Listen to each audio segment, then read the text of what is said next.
I had this vision of being able to, with the press of a button, take words, thoughts, ideas, writing, transcripts of me speaking or things straight from my brain, pressing a button and having that be turned into all other types of content where, let's say it's 99% great. I'm happy with it. I can tweak it and I can improve it, and then it goes out into the world. That's been the vision.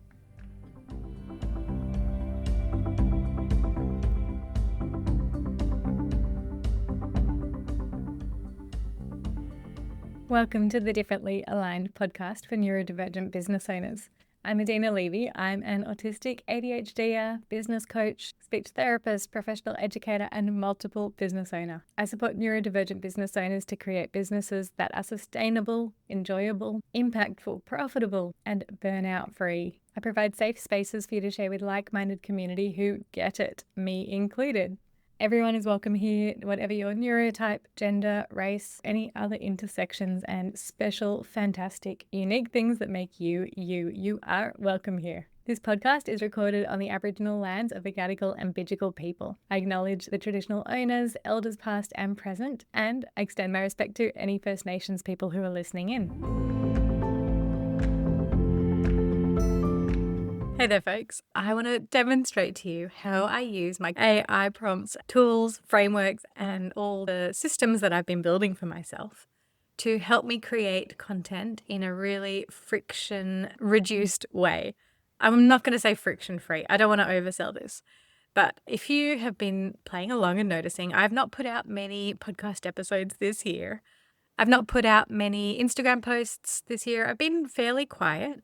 A lot of that is because I've been building, rebuilding, unbuilding, building again, connecting, zapping, and, a lot of AI tinkering on the back end.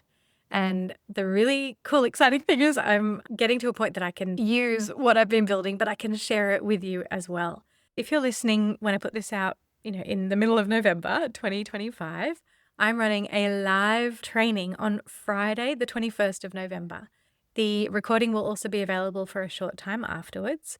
Check the link in the show notes to see if it's available or to find other free sources of support that I can offer as well. But if you're listening before the 21st of November or even slightly after, go to the link in the show notes and register free for my AI for content creation in your voice, the Content Forest Framework free training. I'm so excited about everything that I've been dreaming, building, and the progress I've made. This is not an end point. If I was going to wait till it was all totally finished and wrapped up in a bow, that would actually never happen. Predominantly because the world of AI, as I'm sure you're aware, is always changing. It is so super dynamic. And so without getting too deep into the what and how of what I've been building, just to kind of share the philosophy around it is knowing that all the apps and tools and platforms are very dynamic. What I am building is something that is quite, I believe, future-proof. It's quite platform agnostic in a way. That said, I do have a favorite platform at the moment, but everything I'm building can then be plugged into a different platform if something looks better or more useful. And the frameworks that I share for how I create content in my voice with the help of AI, it's all about the ideas, the framework, how we link things together, how we prompt. That's what I'm here to share with you. Just a little glimpse of it today. I'll share a lot more in the live training, and with my Neurodivergent Business Collective members, they get a lot more of the tools, resources, and the things that I share, a lot more trainings as well. All of the info about the free training, if it's still open, is in the show notes. And the info about the Neurodivergent Business Collective if you're keen for very affordable, achievable membership where you can have access to me to, ask questions and so many resources. And I can guide you through how you build your business in a way that is aligned for you. More and more with the help of AI, automations, systemizing, and so much more. So all of that said, there's your invite. Now, I did say I have a favorite platform at the moment, and I suspect this will be for the long term. I use Notion now for everything. It's my project management, task management, predominantly where I communicate with my VA. It's where I put all my notes and thoughts. It's where meeting notes go. I'm building a hub for my very small select number of coaching clients. so that they will be able to have a platform, like a specific page that is just between, me and the client with all the resources and everything. They don't even know that's coming up yet.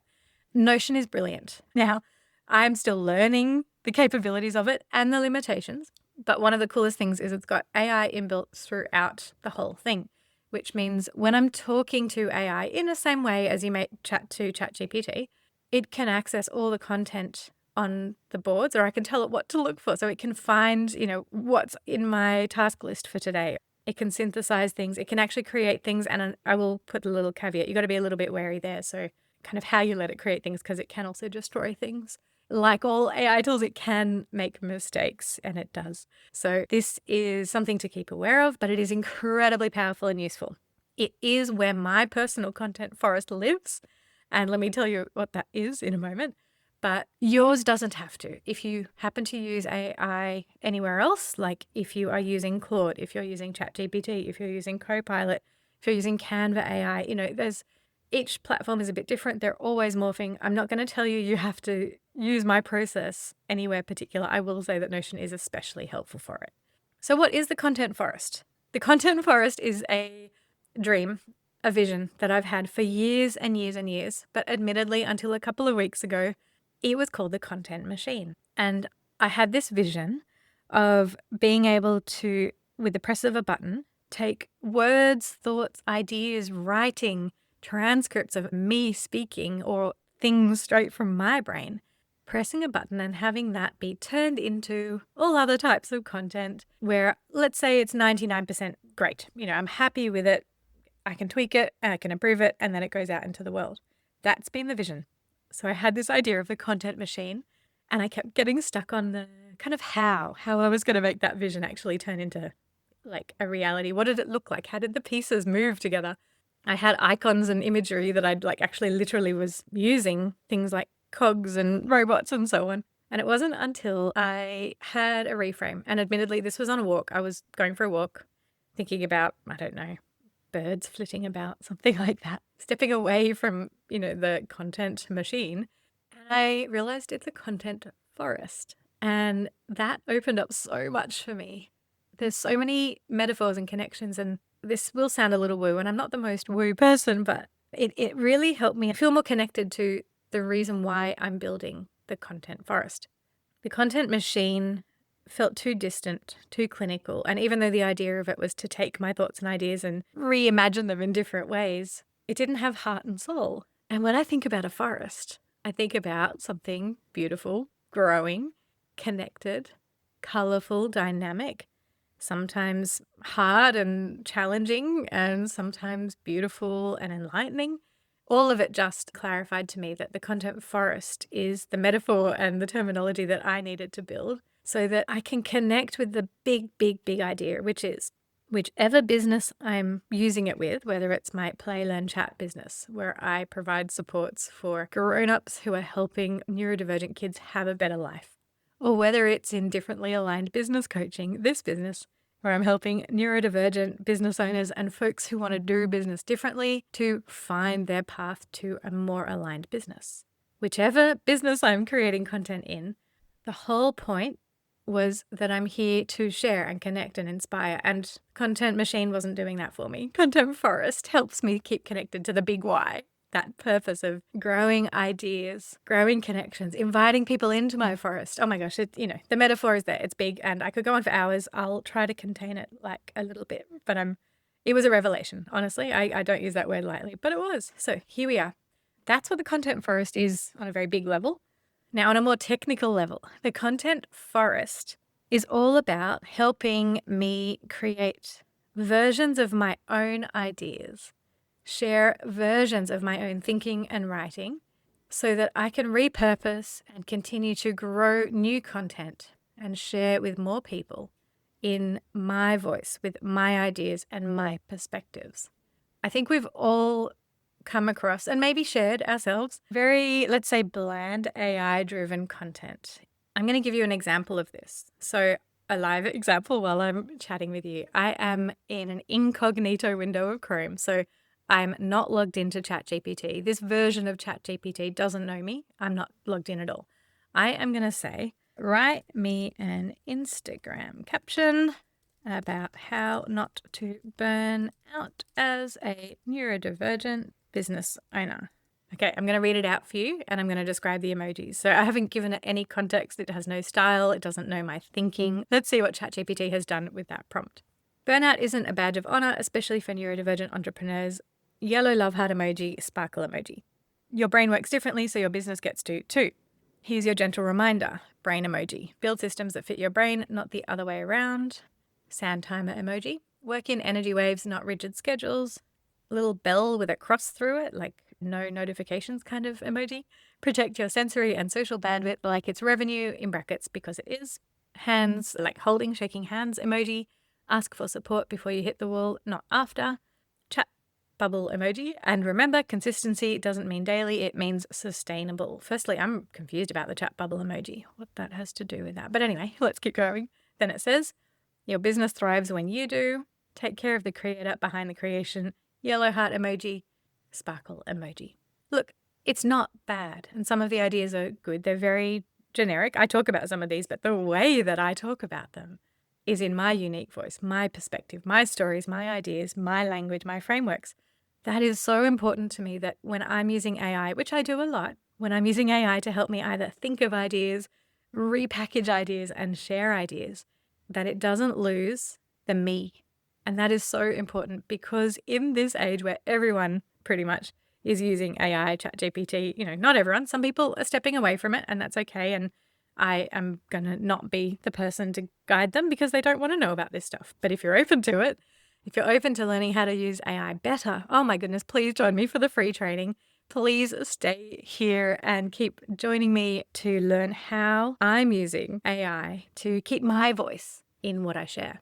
So let me tell you now what I've got going in my content forest. That is the backbone behind what is going to give it a better result when I put that very same prompt into the AI in my Notion system that has all the context and the outline that I really need it to have. Firstly, well, there's lots of pieces, but I'm going to try to present this sort of simple versions. So I have a style guide for each business. And for me, because both businesses are like my voice, they're actually very similar, but there's a few nuanced differences between each business. So I do have a separate style guide for each one. And in the style guide, it talks about the tone and the voice. It talks about how to choose different types of content, the types of content that I've decided I want to share in these businesses. Also in my style guide, I've got an outline how we share CTAs, how I want to share calls to action in my different types of content. And then I've got a whole bunch of output and formatting rules for the actual kind of format of how I like things.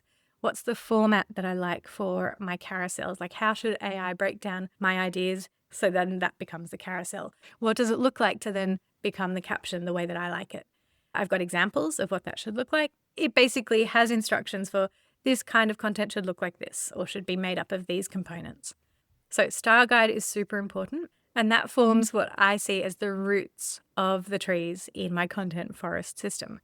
It's part of what guides AI to create things in the way that you want. That's what gets us from 0% in your voice, or, oh yeah, it's kind of good enough. I would kind of say that, to, hey, yeah, that does sound like me. I would have created something really like that. Oh, I'm just going to tweak that line. Great, I'm done.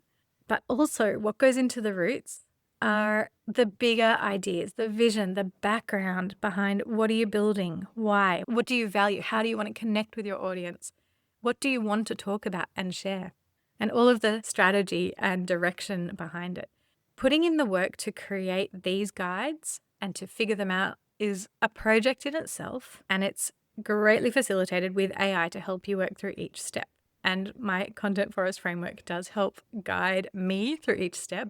And over time, I'm systematizing it more and more. And I'll be sharing a bunch of it, not just the like, hey, look, this is what I built, but this is how you can build it too. And here is a prompt you can borrow to actually use these same frameworks in your own business and create these guides for your own content forest. You can name it whatever you want. If you don't want it to be a forest, you want it to be a machine, you go for it, but in your AI creative workflow.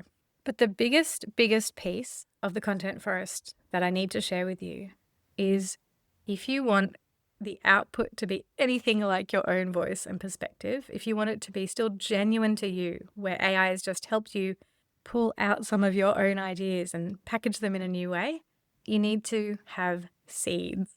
The seeds are the source material behind all of what AI can pull from to create something else. Now, for me, I have a lot of transcripts from my webinars, my courses, from my podcasts, and I have been feeding my content forest these seeds. This is where Notion comes in very, very handy because it can actually deal with all of these transcripts.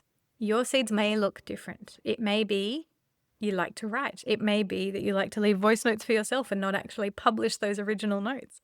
But those voice notes might be your seeds. The transcripts of those may be what you could put into your content forest that AI can then take and learn how you talk, learn how you share, learn how you write, learn how you think, and grab your ideas so that when you're sharing AI-generated content, it's using your voice, your perspective. Okay, so I am in my Notion board and I'm going to grab that very same prompt I gave to ChatGPT. I'm putting it into my Notion AI, and I will say you get to choose between different models. At the moment, it's giving me the choice between using Claude or ChatGPT, and I've very much been preferring Claude, but it's literally like a little toggle button thing as I'm starting a new chat within Notion. So it's very cool that I can actually try the different models within Notion and get quite different results. Anyway, I'm pasting that very same prompt. Write me an Instagram caption about how not to burn out as a neurodivergent business owner. I will just give it one more little clue. Use my tone, words, voice, and ideas from the content forest seeds, in brackets, transcripts. That's all I've added, is just to direct it to make it not go generic. So it's thinking, it's looking, it's thinking, it's looking. Now I will say, because this is quite a thorough process, like it's literally digging into my Notion documents, it's also got permission to go through my Google Drive or parts of it. So it's doing the research. My hope is that it ain't going to let me down and it's going to come out with, I would hope, at least a 90% usable caption that I would be happy to share. So it's actually taken a story that I shared, a real me story, and here's the caption. I gave myself permission this morning not to rush. I'm still wearing pajama pants. I didn't do my makeup beyond a bit of powder and I showed up anyway. This is what building a business without burnout actually looks like. Not perfect, not polished, just sustainable. Here's what I know. When you're in deep burnout, rest is what you need. Not more pushing, not more discipline, rest. But if you're noticing things are getting harder than what you want them to be, we can improve that before you hit the wall. It starts with self-knowledge. Knowing your neurotype, knowing which tasks you enjoy and which ones you avoid, understanding what steals your energy and what builds it. You deserve rest. You deserve self-care. You deserve well-being just because you exist. Not because you've earned it, not after you've proved yourself, right now. Your business can and should support you, not the other way around. You're the owner. You get to call the shots. Different is not wrong, it's just different, and often creating your business in a way that's different from standard, making it your own to fit you, is going to be a benefit. Comment burnout and I'll send you my free webinar, Build Your Business Without Burnout, #neurodivergent, #neurodivergent business, #ADHD business, ID, like image description, text post about preventing burnout as a neurodivergent business owner, emphasizing self-knowledge, rest, and permission to do things differently. I am so happy with that. And what I would then be able to do is, probably with 2 or 3 more prompts, turn that into the actual text split up across 10 slides that would go on the actual carousel post. And a whole new level that I have now built is actually then, with the click of 2 to 5 buttons, but very effective, efficient, that actually then gets automated to go create the carousel, triggers me to go and approve it or tweak it slightly, and then posts it. So that's super cool. Now, it's not perfect because the call to action doesn't fit something that I'm actually sharing right now. And in fact, the actual topic picked isn't something I'm going to share this week. But honestly, I'm going to keep this as a post to share in a few weeks' time, because that is my voice. Those are my ideas. I've literally said those words and that framing, and I'm really happy with that. What is super, super cool is the more seeds you feed your content forest, and the more you take just a bit of time to pinpoint your style, the purpose of your content, what you want to talk about, your values. When you collect all of that together, that is the backbone of your content forest. Those are the roots and the seeds. And from there, your content can thrive and grow and be so much more streamlined and efficient for you to create it. Now, there are obviously many more parts and components and things I can demonstrate and share of the content forest. I will probably keep talking about it over time, and I can share stages as I keep building it. But I have so much I'm sharing free in the free training for AI content that I am running on Friday, the 21st of November. And I hope you'll come and let me know what you want to hear next. Thank you so much for listening. Have a beautiful day.